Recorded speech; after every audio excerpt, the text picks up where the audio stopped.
नमस्ते बच्चों, कैसे हो? मज़े में? ठीक है। दीपावली सबने अच्छे से मनाई है। ओके, तो अब हम standard third subject Hindi semester 2 का चैप्टर 9 पढ़ेंगे। यहाँ पर चैप्टर 9 मनाली की सैर जो पत्र के रूप में लिया गया है। और पहले के ज़माने में एक शहर से दूसरे शहर कोई संदेशा पहुंचाना था तो वह पत्र के द्वारा पहुंचाया जाता था।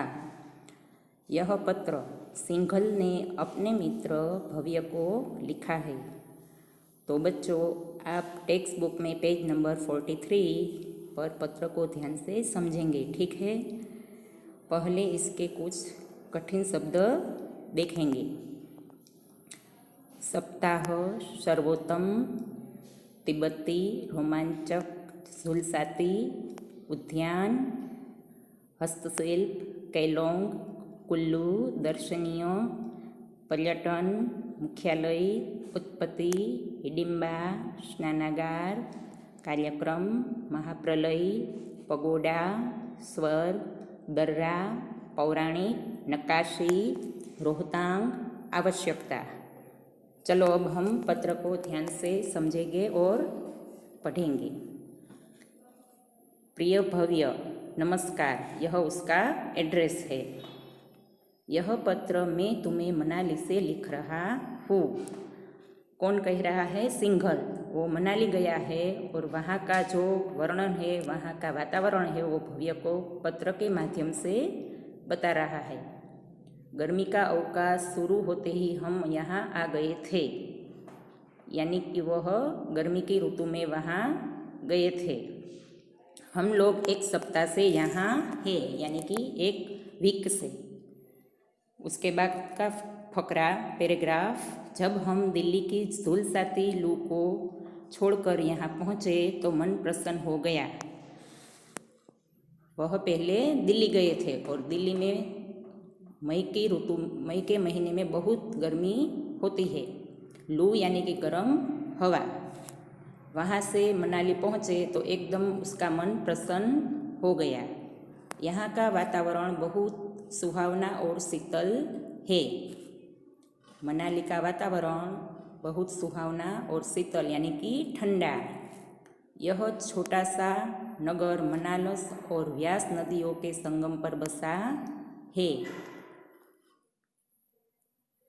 यह हिमाचल प्रदेश के कुल्लू जिले में स्थित है। कहाँ आया है उसकी जानकारी दे रहा है। और कुल्लू नगर से 40 किलोमीटर उत्तर में है। और आप पास में उसकी फ़ोटो भी देख सकते हैं कि वहाँ कितना ठंडा वातावरण है। उसके बाद का पैराग्राफ, मनाली शब्द की उत्पत्ति यानी कि उसका जन्म मनु प्लस आलय से हुई है, जिसका अर्थ है मनु का घर। ऐसा माना जाता है कि महाप्रलय के बाद मनु से ही मानव वंश की उत्पत्ति हुई, यानी कि मनुष्य का जन्म हुआ। मनाली में मनु का मंदिर भी बना है। मनाली शहर है, उसमें मनु का मंदिर बनाया गया है, जो पौराणिक ऋषि मनु की याद में बनाया गया है। उसके बाद का पैराग्राफ, मनाली देश के सर्वोत्तम यानी कि सबसे उत्तम पर्वतीय सैरगाहों में से एक है। यहाँ हिम से ढके पर्वत शिखर यानी कि चोटी, ऊंचाई, सघन वन यानी कि जंगल और फलों से लदे उद्यान यानी कि बगीचा, बाग है। यहाँ अनेक दर्शनीय स्थल है। दर्शनीय यानी कि देखने लायक।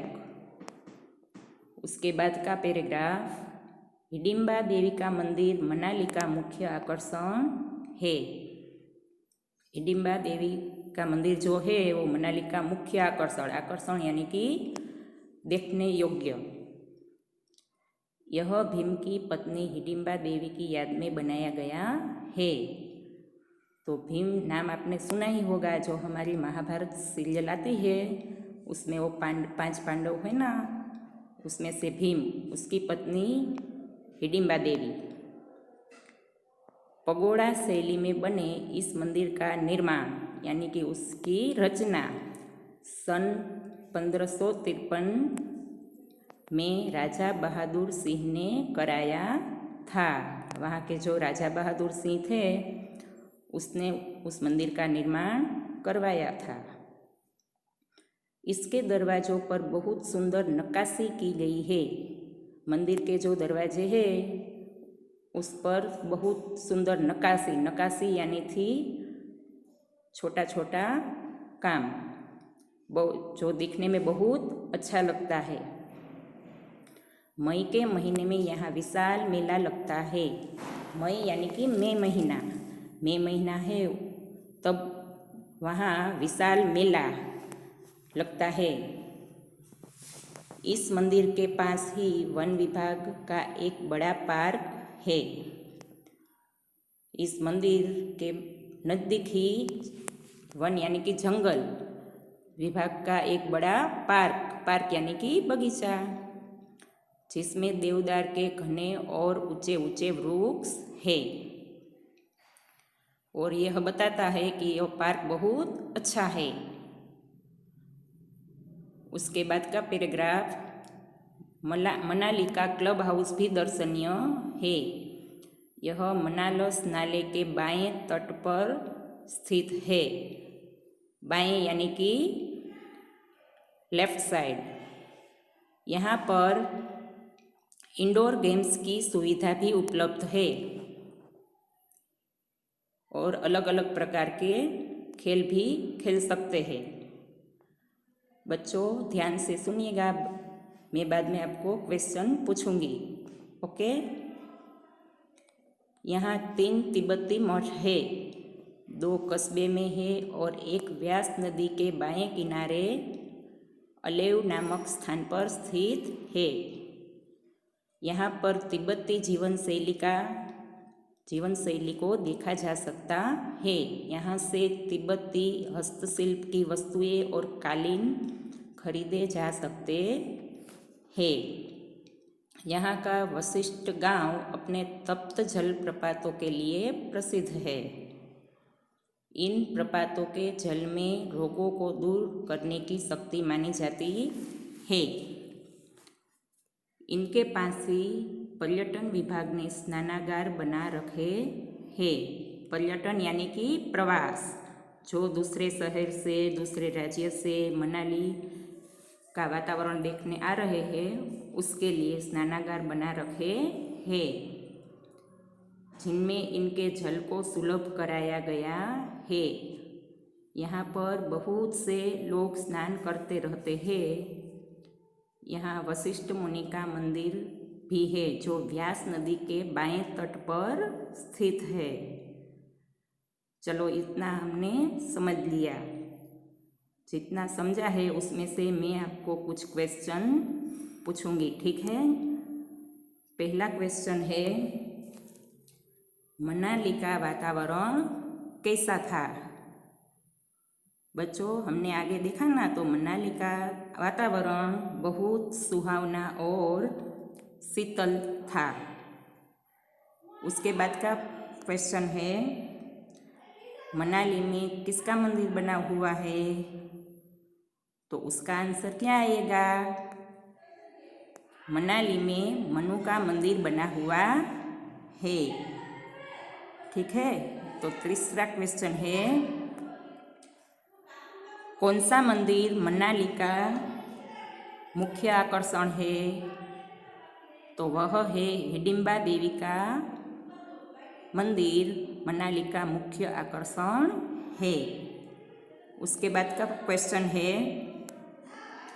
हिडिंबा देवी किसकी पत्नी है? तो हिडिंबा देवी भीम की पत्नी है। और अंत में क्वेश्चन है, मेला कौन से महीने में लगता है? मेला मई महीने में लगता है, ठीक है।